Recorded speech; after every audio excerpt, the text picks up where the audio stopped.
Señores, aquí se está uno divirtiendo demasiado en el día de hoy. Pero debe ser que hoy es viernes. Y yo cuando veo a Trump pasando trabajo, me entra una alegría. ¿Eh? Esa es la tasa de letalidad. No hablemos de... Septiembre, octubre. Estamos acá con el profesor Arturo Félix, un conspirador impenitente de la ultraderecha republicana. Que yo digo, cada vez que digo ultraderecha, pienso que yo mínimo soy nazi. De Breitbart. Sí.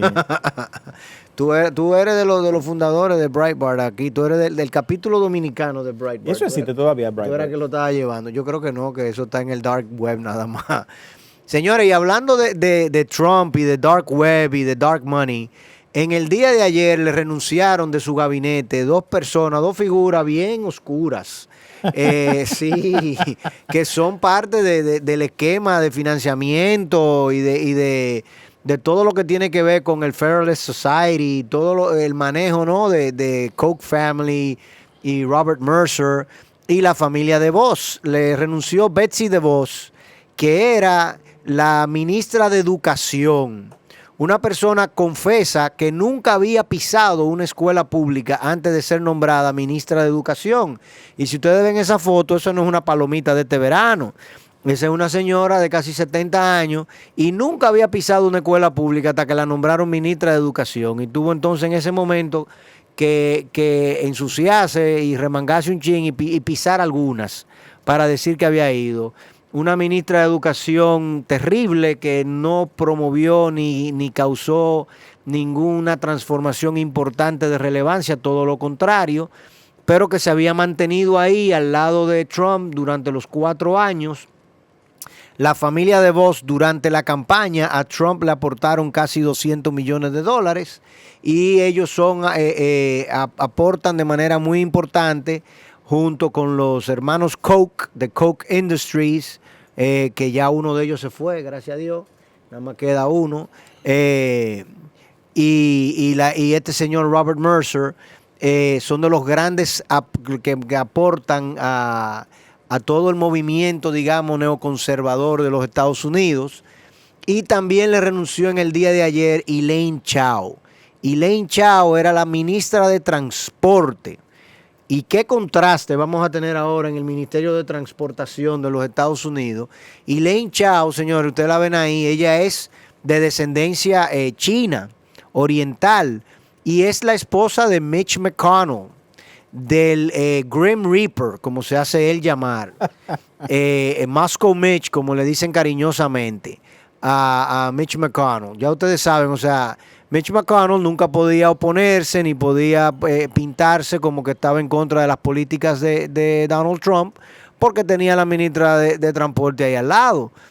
Y era hasta contradictorio, ¿no? Como hubo un momento, de hecho, cuando el tema del encierre y la separación de las familias en el 2017, aquel capítulo terrible cuando el Homeland, el Departamento de Homeland de los Estados Unidos comenzó a separar a los inmigrantes en la frontera y a llevarse los niños. De hecho, todavía hay un grupo de niños que no se ha podido identificar quiénes son sus familiares para poderlos comunicar uno con otro. Los familiares se asume que están en Honduras, Guatemala, Nicaragua, México, etcétera, en Centroamérica, y los niños están en Estados Unidos.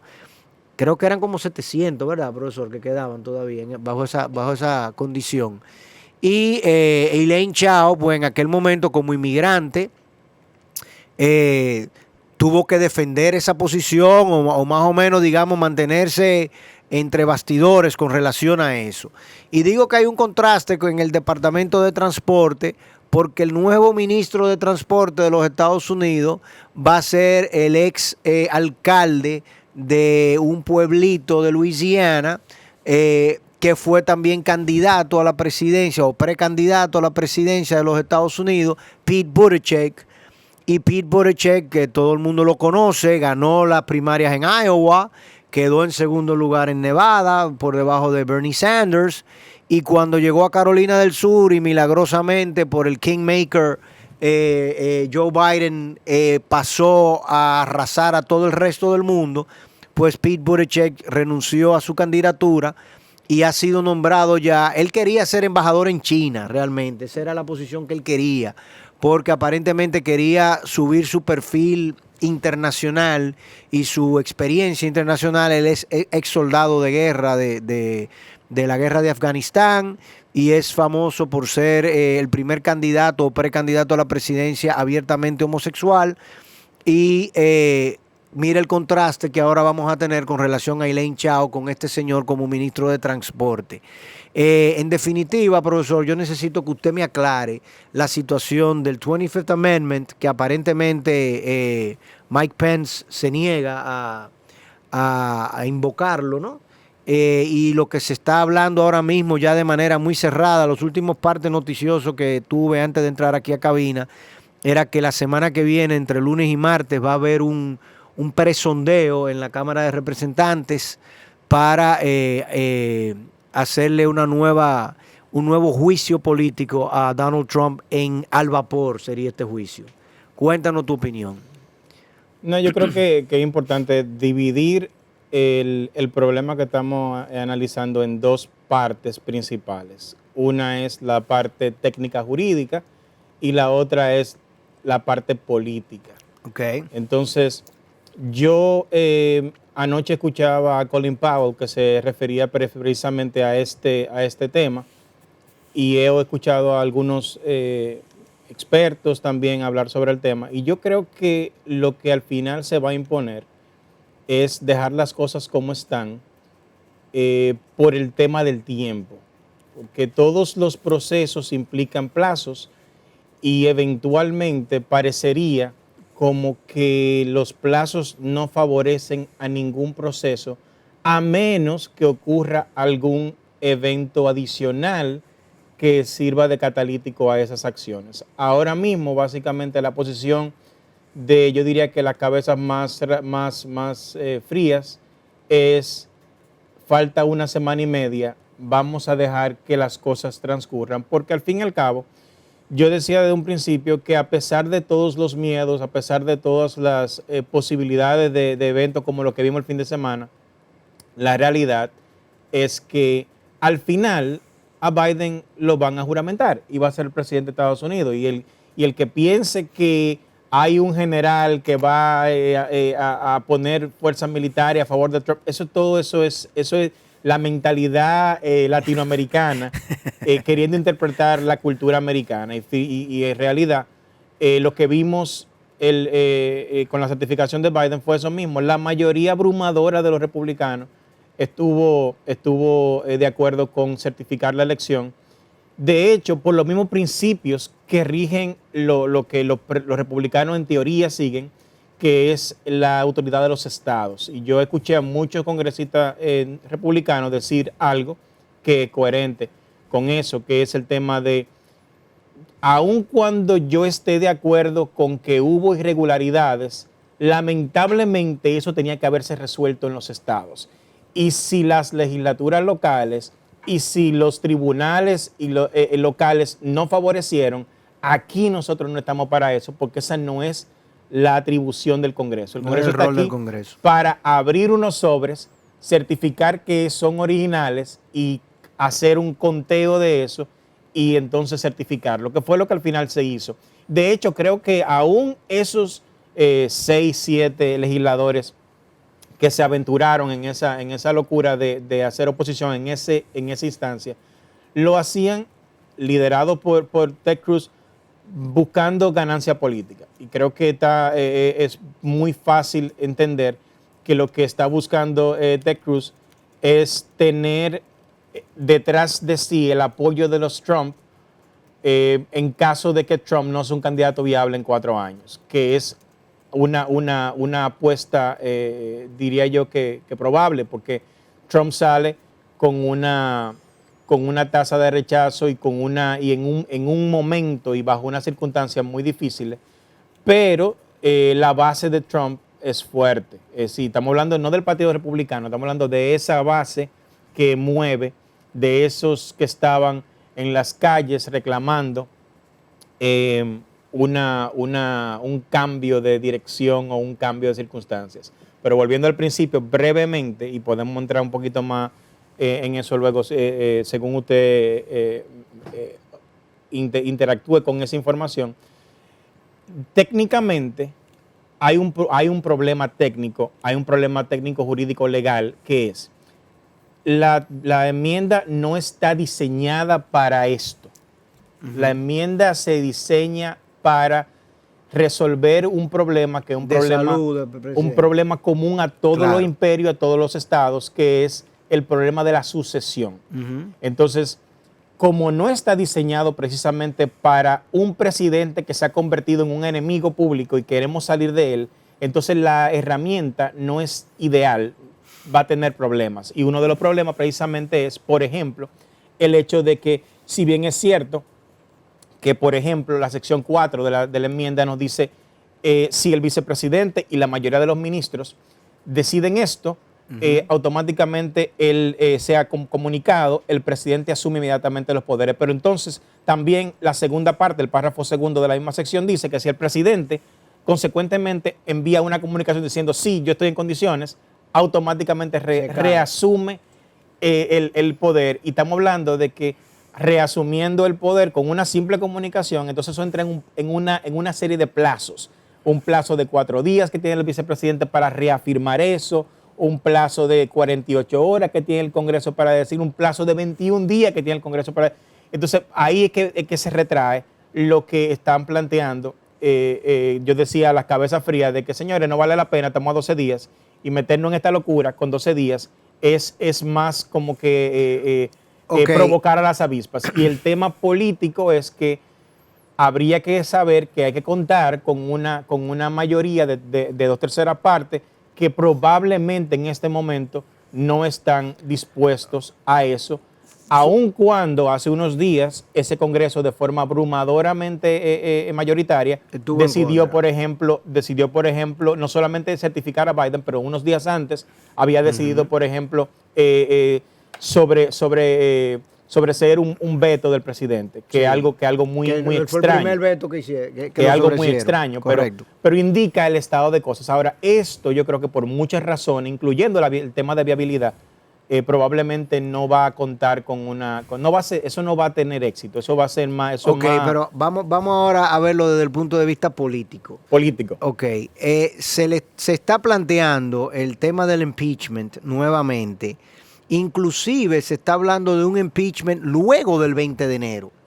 O sea, se está hablando de un impeachment más allá del 20 de enero, ya cuando Trump sea expresidente, porque lo que se quiere primero es la censura oficial por parte del Congreso, lo que lo inhabilitaría para ocupar una posición en el gobierno federal, y probablemente esa censura puede ser expandida a más miembros de su familia y más miembros de la gente que estuvo alrededor de él.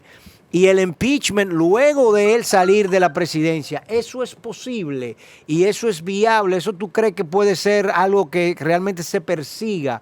Porque lo que tú estás planteando, o sea, no tenemos por ahí el cuadro de los senadores que apostaron a Arizona y a Pensilvania, se opusieron con ellos, Aquí están, mira, Ted Cruz y Josh Hawley, ambos, tal y como tú dices, querían ser ellos candidatos o pretenden ser candidatos en el 2024. Pero ellos van a ser candidatos ¿de qué? Ellos van a ser candidatos del Tea Party, que ahora se llama Trump Party. Ellos van a ser candidatos del Republican Party o van a ser porque lo que aparenta es que la derecha norteamericana se va a dividir y se va a fraccionar. Y los demócratas pueden jugar a eso, a promover ese fraccionamiento.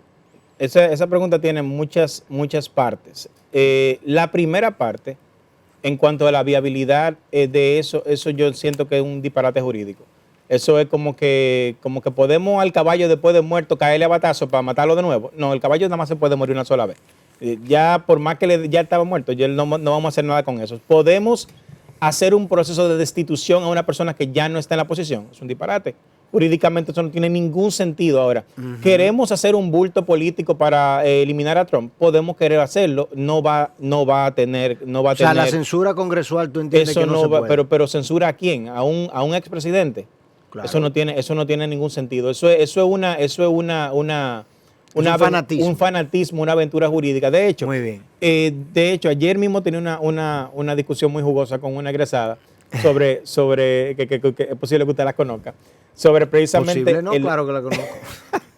No sé cuál es, pero está bien. Precisamente sobre el tema de qué es lo que constituye el lump, el conjunto de las personas que votaron por X o por Y. Ah, ya. Entonces, yo le comentaba, mira, estaba viendo en un programa que una persona conservadora decía, hay 74 millones de personas que entienden que las elecciones no fueron limpias. Yo decía, ¿cómo fue la cosa? Espérate, dime ese número de nuevo porque me chocó.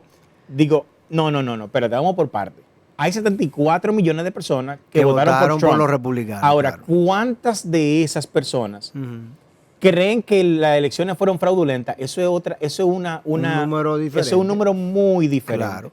De hecho, yo les decía, señores, hay una tentación que tienen de ambos lados. Lo tienen los republicanos, lo tienen los demócratas, lo tienen los conservadores, lo tienen los liberales, que es la tendencia a pensar que todo el que está en desacuerdo conmigo es una persona, es mi enemigo o es una persona con intenciones malignas. Yo decía, mira, tú haces una ecuación, a ti te va a dar un resultado, a mí me da otro.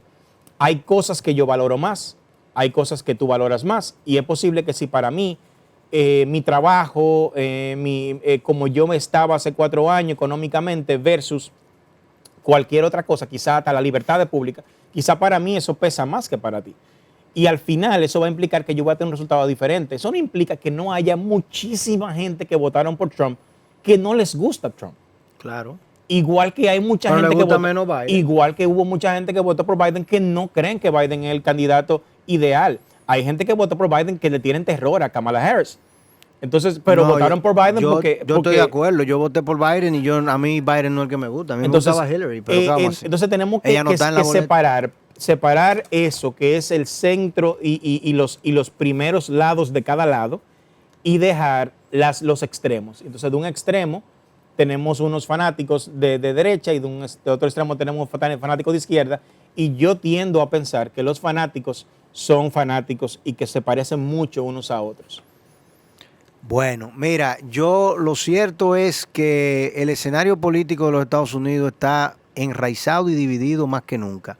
Y todo lo que aparenta en el futuro, lo primero es que Joe Biden va a llegar al poder el miércoles 20 de este mes con una nación totalmente dividida, con un Congreso en manos de los demócratas por la mayoría de la vicepresidencia, ¿no? Porque la vicepresidenta Kamala Harris rompe el empate técnico literal de 50-50.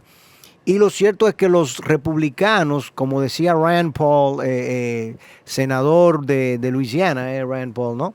Republicano, que yo no Kentucky. Sé si... no, de Kentucky. Rand Paul es de Kentucky. Sí, Kentucky, junto con Mitch McConnell, correcto. Un senador que él es oftalmólogo de profesión y su papá era una persona, creo que está vivo todavía, muy tecnócrata en los temas presupuestarios. ¿Quién? Papá de Rand Paul. Que fue candidato presidencial. Ah, sí, pero independiente, correcto. Rand Paul, no, ese no es Rand Paul, ese es Josh Haley, creo yo, que está en la pantalla. Rand Paul decía, criticando el tema de lo que quería hacer Trump por la vía de Pence en el Congreso el miércoles pasado, Rand Paul decía, mira, nosotros no podemos atacar el Electoral College, porque los republicanos solamente podemos llegar al poder gracias al Electoral College, porque como el Electoral College iguala los estados y nos brinda la oportunidad de que estados minoritarios y estados que son tradicionalmente republicanos tengan votos electorales, nosotros tenemos una vía de acceso para acceder al poder. Entonces nosotros todo lo contrario, lo que tenemos es que defender el Electoral College. Entonces me parece que esa va a ser, ese sí es Rand Paul, esa sí va a ser una guerra interesante, porque ya él mismo ha dicho que los próximos 2 años se va a dedicar a estado por estado, capitolio por capitolio, tratar de fortalecer el tema del Electoral College y de los electors que están dentro del Electoral College. Y eso puede dar al traste, ¿no? En el año 2022, con las elecciones de medio término, donde realmente la mayoría demócrata en la Cámara de Representantes es muy ínfima hoy en día. Los demócratas perdieron escaños, no ganaron escaños en las elecciones pasadas. Es la menor, es la menor en muchos años. Son creo que 6 o 8 nada más que tienen por encima de los republicanos. Y el Senado está... Y el Senado 50-50. O sea, es una nación absolutamente dividida por la mitad y enraizada en esta discusión. Lo único, digamos, la única brecha, primero que Joe Biden ha demostrado ser un tipo muy conciliador toda la vida, que él fíjate que ni siquiera en esto que ha sucedido ahora ha emitido un comentario, ni una opinión extrema con relación a eso. Ha dejado que sea todo el resto del mundo. Inclusive después de las elecciones dio un plazo bastante amplio en el que ni siquiera se declaró ganador. Así que yo creo que Biden tiene una gran oportunidad. De hecho, yo creo que Biden precisamente es elegido porque es el candidato ideal para... El más manso. El menos extremo. Y de hecho, creo que a Kamala se pone como vice a Kamala precisamente para pacificar un poquito a la izquierda, a los progresistas. A los más lejos de allá, de la esquina. Pero creo que Biden no unifica siguiendo el plan de esa gente.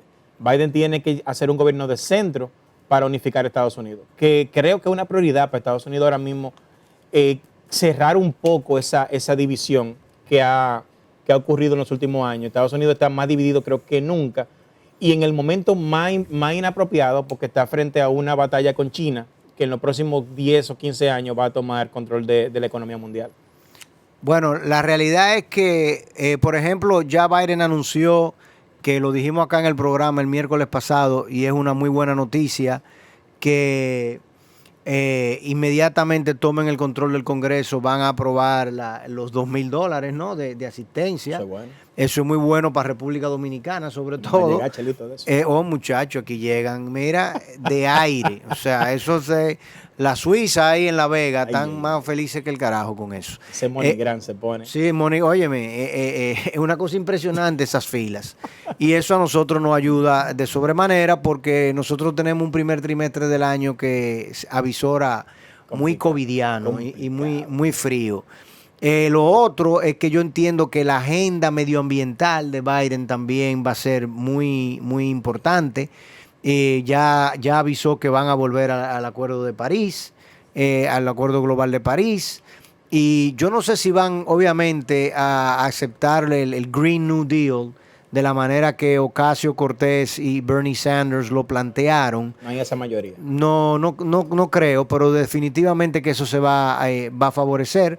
Otra medida que también yo entiendo que va a favorecer es el costo de estudiar en las universidades estatales, que definitivamente Biden está de acuerdo con que las universidades estatales sean gratuitas o prácticamente gratuitas, y creo que el gobierno federal se mueve hacia algún tipo de condonación de deuda de los alumnos egresados de las universidades que tienen unos temas de deuda escolar muy importantes.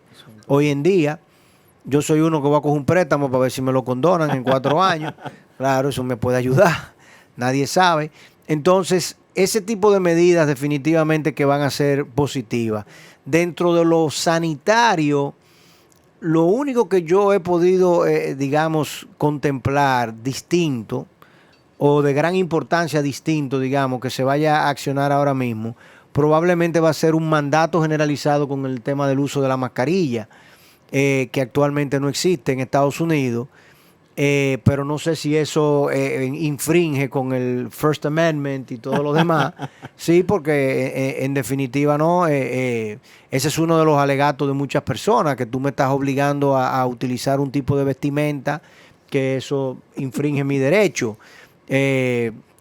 Ahí hay muchos teóricos constitucionalistas que tendrían que hablar y decir, ¿no? Porque creo que el gobierno no es ilegal, pero definitivamente te obliga también a vestirte, ¿no? A ponerte ropa. O sea, tú no puedes salir desnudo a la calle, aunque no hay un mandato de que tú tienes que estar vestido, porque tú puedes estar vestido con ropa interior y estás vestido, en teoría. Pero si no tienes nada puesto, te declaran indecente. Es un debate muy liberal. Muy liberal. El tema de que si hermano, póngase la mascarilla, se le dicen que se ponga la mascarilla. Porque esas eran como que cosas que antes no se debatían. Uno ve las fotos Bueno, pero en los 1917 en adelante, claro, con la gente usando su mascarilla y nadie se le ocurría decir, no, porque la libertad de mi personalidad, mi individualidad, acuérdate yo me que identifico como una persona sin máscara.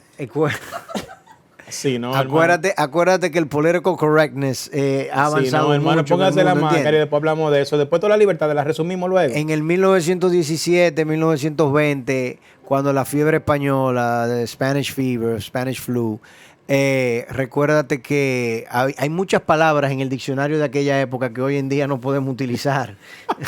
Entonces, yo sencillamente te estoy describiendo para que usted como profesor de gobierno, de US Government, acá en el colegio, nos diga su opinión sobre cómo usted ve, que entiende que cuáles serían las transformaciones importantes o las reformas importantes que en este 2021 vamos a ver de un gobierno demócrata que va a tener absoluto control de ambas cámaras. Porque fíjate lo que está pasando, o sea, independientemente de que los Estados Unidos están divididos por la mitad, lo que sí es cierto es que el pueblo norteamericano se cansó del conflicto, se cansó de la apatía, se cansó de un Mitch McConnell que no movía nada. Por ejemplo, este bill del COVID Relief Fund, ese bill estuvo aprobado en la Cámara de Representantes en mayo. Y este señor se mantuvo 7 meses diciendo que no, que ni un chele más. Porque él entendía que estaba dando dinero para que los gobiernos estatales hicieran con eso y ayudaran a las minorías. Y tú dices, pero, óyeme, pero que yo no... Y que ese dinero, uno de los argumentos republicanos era, o sigue siendo, que la gente no va a buscar empleo si tiene esa asistencia ahí. Que en definitiva, ¿para qué yo voy a buscar empleo si con eso yo me puedo defender? Es un argumento válido. Y otro argumento también es que estamos moviéndonos de una manera precipitada a un debate que ustedes tuvieron en su clase de debate, con el cual inclusive fueron a Georgetown y a Harvard a discutir el tema del UBI, ¿verdad? Porque ya todos estos COVID Relief Funds lo que nos están llevando a un Universal Basic Income, o sea, a un ingreso básico mínimo, que en República Dominicana le estamos llamando Quédate en Casa, para ti. ¿Cuáles son todos los otros programas que tenemos aquí? El argumento era y sigue siendo, y ahora se demuestra quizá la validez del argumento, y es que si no existe ese empleo, ¿qué tú haces con ese ciudadano? Esa persona, claro. Porque tú no lo puedes simultáneamente decirle a la empresa cierra, tú no puedes y estar al abierto, empleado come. Y al empleado vive de la energía universal que te transmite, tú la recibes por osmosis, así no funciona la... Bueno, pero aquí eso es lo que estamos haciendo. Y es viable, es sostenible. Aquí eso es lo que estamos haciendo. Aquí estamos jugando porque con fuego, aquí le estamos diciendo a las empresas, cierren y págame los impuestos, y págame la luz, y págame la TCS, y págame los bancos, y págame los anticipos, y págamele al banco, y los bancos llamándote todos los días. Entonces, eso es lo que estamos haciendo aquí. Y al mismo tiempo, no desemplea a la gente. Claro, porque si tú me estás hablando del programa de FASE que le van a regalar 5,000 pesos, en serio, con eso que van a vivir. Eso es lo que estamos haciendo aquí, profesor. Está contradictorio. ¿Usted qué pasó? No, yo estoy de acuerdo. Yo siempre he estado de acuerdo. ¿Usted está de acuerdo con el gobierno? Yo estoy de acuerdo con el UBI, full, totalmente. ¿Usted está de acuerdo con el UBI? El que no estaba de acuerdo era usted. Así es. Las razones de eso las hablaremos después. Sí, pero ahora se está viendo que era verdad la cosa. No, bueno, pero una cosa es COVID y otra cosa es sin COVID. Y obviamente no estamos hablando de la mayoría. Ayer Elon Musk le pasó a Jeff Bezos como el hombre más rico del mundo. Sí, hay que invertir en Tesla. Hay que invertir en Tesla. El que invirtió. Yo vi un artículo de un muchacho que tenía $8,000 a principios del año pasado y lo invirtió en Tesla. Él tenía la opción de abonárselo a su préstamo estudiantil o hacer otra cosa, y él decidió invertirlo en Tesla. Y le dio suficiente a final de año para pagar el préstamo completo, que era como de $50,000, y le quedó. Y le quedó Entonces dinero. estaba dándole gracias a Elon Musk. Elon Musk, gracias por pagarme mi préstamo estudiantil. préstamo estudiantil. Entonces, tú ves, ya ese no tiene que pedir a Joe Biden. Ya ese no tiene, ese tiene ahí de más. Tú ves que hay ruta. El que tenga $1,000, métanlo en Tesla. Tú ves que hay ruta, que no hay que esperar el UBI. Hay que... No, pero ¿quién tiene? Hay que tener los $1,000 primero para meterlo en Tesla. Bueno, pero él tenía $8,000, que tiene $8,000 en la mano. Hay ruta, no hay que esperar el UBI. El que tiene $8,000 en la mano para decir, ¿qué hago con estos $8,000? No está tan mal. Entonces, En definitiva, señores, muchos hamburgues con eso. el pueblo norteamericano le ha dado un mandato, si bien traumático, pero tiene un mandato Joe Biden. Y, profesor, ¿cuáles serían entonces esas reformas que usted entiende en este minuto que nos queda? No tienen un control absoluto, tienen un control precario. Claro. Y un control, yo diría, bien precario, que podría drásticamente cambiar en los próximos 2 años si cometen errores. Entonces, creo que hay una reivindicación a Obama con el nombramiento que viene de Merrick Garland como... Óyeme, eso no lo mencionamos. pero Así te lo estoy es. tirando ahí al final. Así es. Como Attorney General, Ajá. Procurador General. Algo parecido a lo que pasó aquí con doña Miriam. Algo parecido. Tal cual. Wow, pero tal están cual. copiando el librito de nosotros. Sí, Yo he dicho mucho que el mundo tiene que aprender de los dominicanos. Ya algo estamos haciendo nosotros Ay, bien. Dios mío. Nosotros estamos tan avanzados que en lo que el mundo se acaba, nosotros estamos sentados buscando, Tranquilo en el malecón. en un colmadón. Tranquilo en el malecón. Y en los barrios haciendo fiesta. Señores, vamos a cerrar con esto. Significativamente, busquen a Merrick Garland para que entiendan cómo ahora va a ser procurador fiscal de los Estados Unidos, y Mitch McConnell se opuso a que fuese juez de la Suprema Corte de Justicia. Le puede haber salido el tiro por la culata, igual a un pintamé que tenemos aquí en República Dominicana. Regresamos el lunes. Tengan feliz fin de semana y ya saben que no pueden salir después de las 12. Tránquense.